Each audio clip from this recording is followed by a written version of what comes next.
ये तो बेसिन है ना। तो बेसिन को मैं थोड़ा सा एडिट करके ये छोटा सा लाइब्रेरी टाइप से बन गया है। तो ये हमारा लक्ष्य जहाँ हम लोग जाना चाहते हैं। तो ये लवासना। हाँ, बस बस। कब मुखर्जी नगर आए इधर? यहाँ तो मैं सबसे पहले आया था 2019 में। कितना पड़ जाता है यहाँ का रेंट?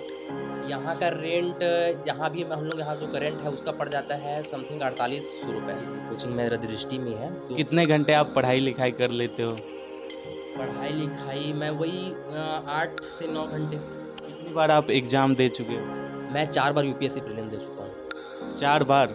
और फिर क्या हुआ रिजल्ट? मेरा चारों बार नहीं निकला है ना। जैसे कि मैं आपको और बताना तो नहीं चाहिए, लेकिन मुझे लगता है बता देना चाहिए। मैं ब्रह्मचर्य का पालन करता हूँ, है ना। हो जाता है? हो ये भाई मेरे मतलब 2-3 सालों का मेहनत है कि मैं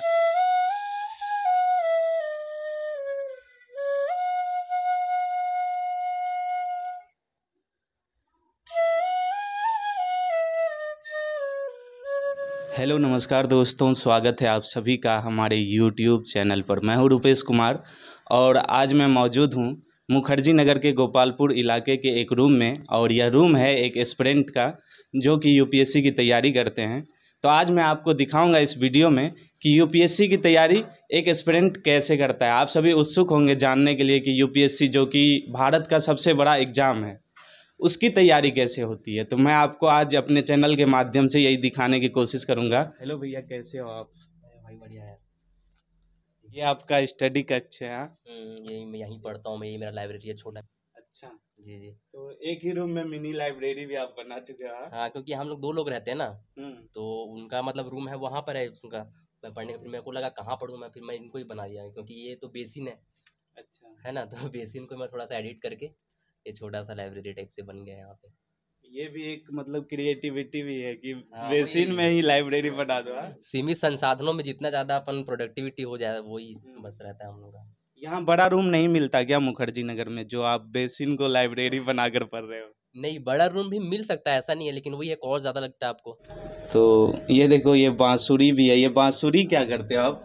बांसुरी भी बजाता हूँ मैं, मतलब मेरा अच्छा, इंटरेस्ट है बांसुरी में, आप फ्लूट में। बजा लेते हो? हाँ, बजा आप लेता बजा हूँ। के दिखाना। और जी जरूर ये जरूर। इनकी लाइब्रेरी है छोटी सी और इनका रूम भी मैं दिखाऊंगा। तो एक बार आप आ जाओ, रूम के बारे में दिखा देता हूँ मैं, क्योंकि बहुत सारे एस्पिरेंट्स जो हैं जो कि दिल्ली नहीं आ पाते तैयारी के लिए, वो देखना चाहते हैं कि आखिर दिल्ली में जो रह कर पढ़ रहा है उसका रूम कैसा होता है।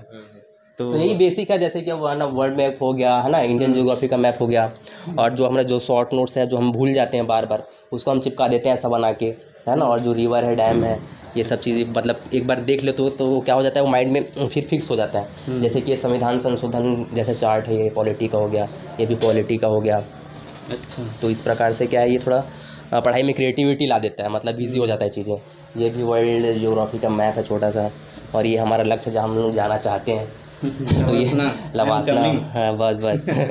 तो ये क्या है, हर समय मोटिवेट करता है। कभी सुबह उठो देख लो तो लगता है कि नहीं यार यही लक्ष्य है, तो इसी के लिए संघर्ष करना है। तो ये भारत का इतिहास से भी थोड़ा सा अपना, तो इस प्रकार से हमारा ऐसा रूम है। ये 2 बेड लगा रखा है आपने, इसमें आपका रूममेट भी रहता है क्या? रूममेट रहता है, वो भी लाइब्रेरी गया हुआ है, तो हम्म। हम दोनों यहीं रहते हैं। तो मतलब ये उसका टेबल है, वो यहाँ पढ़ता है। अच्छा, और अभी जो कि प्रीलिम्स आने वाला है, तो वो अपना लाइब्रेरी में जाता है, तो फिर मैं यहीं पढ़ता हूँ। मेरे को क्या लाइब्रेरी की आदत है नहीं, तो मैं रूम में ही पढ़ता हूँ। तो आपने, मैं देखता हूँ क्या कि अपने दोस्त के लिए ये टेबल छोड़कर उधर आपने शरण ली है, मतलब त्याग किया है आपने कुछ? हाँ? हाँ, वो तो कॉम्प्रो तो करना ही पड़ता है, जैसे 2 लोग रहो तो कॉम्प्रोमाइज़ तो करना ही पड़ता कितना पड़ जाता है यहाँ का रेंट? है। यहाँ का रेंट जहाँ भी हम लोग यहाँ जो करेंट है उसका पड़ जाता है समथिंग 4800 रुपये। और 500 रुपये आपका पड़ जाएगा बिजली बिल, है ना। तो वही 5-5.5 रुपये पड़ जाता है, तो हम मतलब दोनों को। दोनों के? हाँ। हाँ। और खाना पीना का आप क्या करते हो? खाना में मैस से खाता हूँ। आप बैठ जाओ, बैठ कर जी जी। बातचीत कर लेते हैं। कितने घंटे आप पढ़ाई लिखाई कर लेते हो? पढ़ाई लिखाई मैं वही 8 से 9 घंटे। अभी प्रीलिम्स है तो 7-8 घंटे मतलब प्रोडक्टिविटी से हो जाता है पढ़ाई में। आप कब मुखर्जी नगर आए इधर? यहाँ तो मैं सबसे पहले आया था 2019 में, जब मैं यहाँ पर कोचिंग कर रहा था, है ना। तो उसके बाद क्या हुआ, मैं जुलाई में आया था, है ना, 2019 में। फिर उसके बाद 2019 में जुलाई में आया, लेकिन उसके बाद क्या आ गया, कोरोना आ गया मार्च में। सबसे पहले छुट्टी हमारे दृष्टि संस्थान में ही दिया गया था।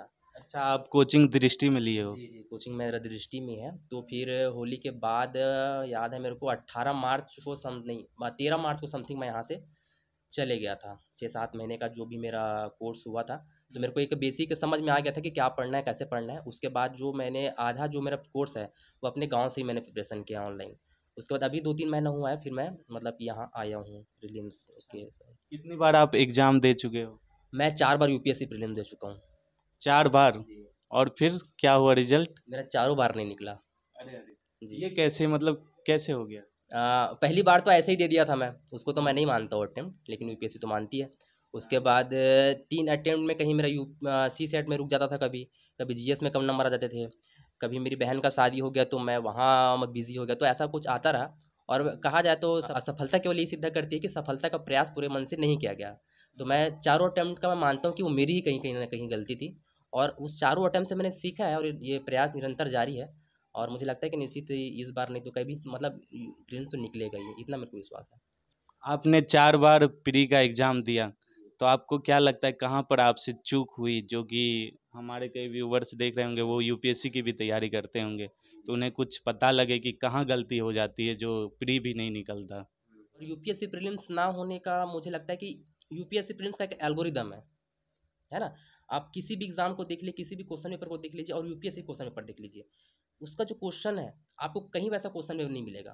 सही बात है। चैट जीपीटी भी फेल हो गया फ़ेल था हो गया। उसको। है ना? उनकी कमी हो जा रही है वो यूपीएससी एल्गोरिदम को समझने में, पेपर के पैटर्न को समझने में। अगर वो पैटर्न पैटर्न समझ में आ जाए ना, तो यूपीएससी प्रीलिम्स निकल जाएगा। क्योंकि देखिए अभी जो प्रीलिम अभी यूपीएससी का जो इंटरव्यू हुआ, है ना? वो सिर्फ़ 15 दिन बचा है ना? अभी यू प्रीलिम्स के लिए, वही बच्चे जो इंटरव्यू दिए हैं प्रीलिम्स में जाएँगे और प्रीलिम्स क्रैक कर लेंगे। किस बेस से क्रैक करेंगे?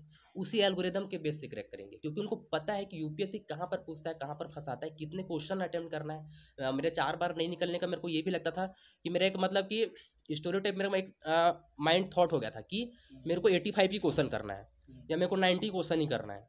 जैसे कई लोगों टॉपर का सुन लिया कि ज़्यादा से ज़्यादा क्वेश्चन अटेम्प्ट करो, तो मेरे को नहीं भी आ रहे उसको भी मैं मार दे रहा हूँ। लेकिन अभी-अभी जब मैंने देखा कि यार ऐसा हो क्यों रहा है मेरे साथ, तो मैं देखा कि मैं मतलब कि मान के चले जाता था कि मेरे को 85 करना है, लेकिन ऐसा नहीं करना है। तो आपने 4 बार प्री दिया, 4 साल आप इस तैयारी में लगे रहे, तो इसमें कंसिस्टेंसी की बहुत ज़रूरत होती है, तो वो आपने कैसे मेंटेन किया? हाँ भाई, कंसिस्टेंसी तो बहुत ज़्यादा इम्पोर्टेंट है। जैसे कि मतलब कोई भी काम करना है, आपको कुछ बड़ा अचीव करना है, तो उसमें कंसिस्टेंसी बहुत ज़्यादा इम्पोर्टेंट होता है। क्योंकि बोलते हैं ना कि सामर्थ्य से बड़ी चीज़ होती है निरंतरता, है ना? मैं आपको बोलूँ कि आप जिम जाइए, है ना? और जाके वहाँ पर 120 केजी उठाइए, तो आप उठा देंगे, वो आपकी सामर्थ्य है। लेकिन आपको मैं कहूँ रोज़ 15 दिन कंसिस्टेंसी के साथ जिम जाइए और सिर्फ़ 5 केजी उठाइए, आप नहीं उठा पाएँगे, क्योंकि वो आपको निरंतरता है। बहुत निरंतरता बहुत इम्पोर्टेंट है, और मैं अपने 4 साल के जर्नी से इस चीज़ को सीखा हूँ, है ना? तो और निरंतर रहने में मुझे लगता है एक चीज़, अगर आपको निरंतरता बनानी है, तो आपको अपने काम में आनंद महसूस होना चाहिए। जैसे कि हमारा काम है पढ़ाई, यूपीएससी हम कर रहे हैं, तो अगर आपको यूपीएससी बोझ लगता है, आप सुबह उठते ही साथ सोचते हो यार फिर से वही पॉलिटी रिवीजन करना है मेरे को, फिर से वही इकोनॉमी रिवीजन करना है मेरे को, फिर से वही दर्शन शास्त्र अपना ऑप्शनल पढ़ना है, तो आप कभी कंसिस्टेंस नहीं रह पाएँगे। क्यों? क्योंकि आपको उसका आनंद ही नहीं मिल रहा है उसमें, आपको मज़ा ही नहीं आ रहा है ना? और भाई यूपीएससी में मंजिल से ज़्यादा खूबसूरत है उसका सफ़र। अगर आप सफ़र का आनंद नहीं ले पा रहे हैं ना, तो आप कभी मंजिल तक नहीं पहुँच पाएँगे। और तो उसके लिए आपको क्या करना पड़ेगा? उसके लिए आपको एक प्रॉपर आपका दिनचर्या रहना चाहिए, आपका फिक्स शेड्यूल रहना चाहिए, है ना? क्योंकि जो हमारा अभी जो पढ़ने का जो उम्र रहता है एस्पिरेंट लोगों का, वही उम्र भटकाव का भी रहता है बहुत सारा। आप देखिए यहाँ पर बहुत सारे भटकाव के तरीके हैं, है ना?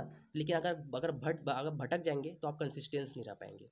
तो उसके लिए आपका एक बोलते हैं ना, मतलब साधु टाइप का आपका जीवन रहना चाहिए, मुझे लगता है कि हाँ, स्टूडेंट आप का। टीका वगैरह भी लगाते हो। हाँ, ये मतलब ये मेरे लाइफ़स्टाइल का पार्ट है जो मेरे को कंसिस्टेंस रखता है। हुँ, जो तिलक है ना? जो अध्यात्म में मेरा जो रुचि हुँ। है ना? जैसे कि मैं आपको और बता लूँ, बताना तो नहीं चाहिए लेकिन मुझे लगता है बता देना चाहिए, मैं ब्रह्मचर्य का पालन करता हूँ, अच्छा, है हो ना? जाता है? अ, ये भाई मेरे मतलब 2-3 सालों का मेहनत है कि मैं आज इस अवस्था में हूँ कि मतलब 8 महीना, 9 महीना, मेरे को 10 महीना, है ना? हुँ, एक साल भर हो गया कि मैं कंसिस्टेंसी से ब्रह्मचर्य का पालन करता हूँ, और हुँ, जो भी उसमें है नो फैप का, नो मास्टरबेशन, है ना? वीर्य हुँ, का ऊर्ध्वगमन, तो ये सब योग से, ध्यान से, व्यायाम से, है ना? विचारों को शुद्ध रखकर ये सब चीज़ किया जा सकता है। और हुँ। एस्पिरेंट को अगर कंसिस्टेंस रहना है, एस्पिरेंट को अगर अपने रूटीन में, एस्पिरेंट को अपने सफ़र में अगर खुश रहना है ना? मंजिल से पहले सफ़र में अगर मज़ा लेना है, तो मुझे लगता है ब्रह्मचर्य का पालन बहुत ज़्यादा ज़रूरी है। मैं चाह रहा था क्या कि वीडियो ज़्यादा लंबी ना हो, लेकिन आपका थॉट प्रोसेस सही है, मतलब ये आप दर्शन के विद्यार्थी तो नहीं हो? जी, जी, मेरा ऑप्शनल दर्शन शास्त्र है। अच्छा, अच्छा। जी। तो ऑप्शनल में दर्शन क्यों रखा आपने? दर्शन रखने का सबसे बड़ा अगर मैं साफ-साफ कहूँ तो मैं ओशो से बहुत ज़्यादा प्रभावित हूँ, है ना? और उसके बाद ओशो को सुनने के बाद मेरे को और जिज्ञासा जगा कि दर्शन के भीतर और जाऊँ मैं। क्योंकि मेरे को पता है कि अगर मैं दर्शन शास्त्र पढूँ, उसको अच्छे से लिखूँ, उसका 20 क्वेश्चन मैं सॉल्व करूँ, तो उसमें भी नंबर आएँगे और उसमें मेरा रुचि है, उसमें मेरे को पढ़ने में मज़ा आता है, तो मैं उसको क्यों ना लूँ? इसलिए मेरा मतलब ऑप्शन मेरा दर्शन शास्त्र है, उसी को मैंने चूज़ किया था। तो वीडियो बहुत लंबी हो गई है और आप लास्ट में नए स्टूडेंट्स को कुछ राय देना चाहते हैं जो कि दूर से भी देख रहे हैं, दूसरे दूसरे सिटीज़ से देख रहे हैं, वो मुखर्जी नगर नहीं आ पाए, आप मुखर्जी नगर आ गए हो, तो जो आपने यहाँ अनुभव किया है कुछ बातें बता दो जो उनकी तैयारी के लिए मददगार साबित हो जाए। मैं एस्पिरेंट लोगों को मैं बस यही बोलना चाहूँगा कि अगर आप यूपीएससी की तैयारी कर रहे हैं, तो सबसे पहले परिपक्व होइए, मैच्योर होइए, उससे पहले मत आइए। जैसे मैं देखता हूँ कि 10th के बाद 12th के बाद लड़के आ जाते हैं यहाँ पर, है ना? लेकिन वही फिर निब्बा-निब्बी वाला केस, भाई ये लड़की अच्छी लग रही है, भाई मतलब ये अच्छा लग रहा है, वो अच्छा लग रहा है, भाई यहाँ चलते हैं घूमने, भाई सीपी चलते हैं, ये करते हैं, वो करते हैं। तुम आओ मत ना यार, तुम घूमने आओ यहाँ पर, पढ़ने क्यों आ रहे हो? क्योंकि तुम फिर यूपीएससी भी नहीं कर पाओगे, तुम्हारा क्रूशियल टाइम चले जाएगा, है ना? अगर तुम मेरा ये कहना है एस्पिरेंट को, अगर आप यूपीएससी कर रहे हैं, तो पूरे समर्पण भाव से यहाँ पर आइए।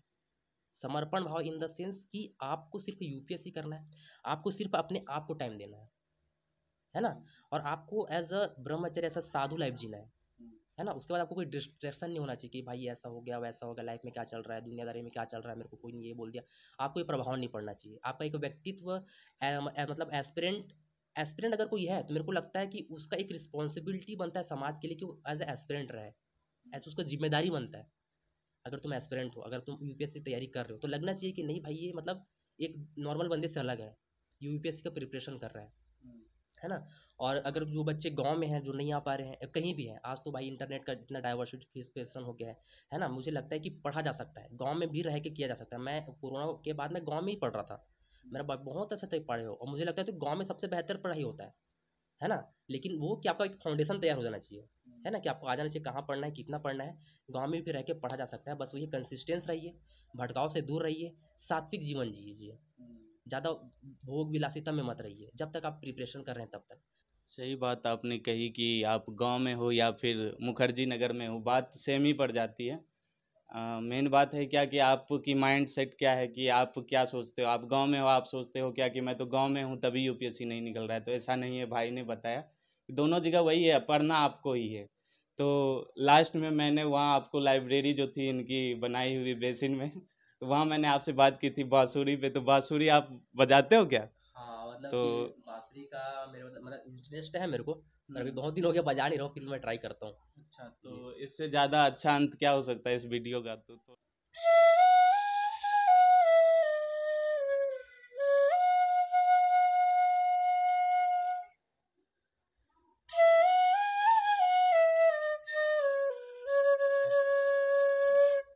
वाह, क्या बात है। ये है कमाल दर्शन पढ़ने का और फिर ओशो को भी सुनने का और ऊपर से यूपीएससी की तैयारी करने का कि इंसान मल्टी डायमेंशनल हो जाता है, मल्टी टैलेंटेड हो जाता है। तो आपसे मिलकर बहुत खुशी हुई। थैंक यू सो बहुत मच। अच्छा लगा।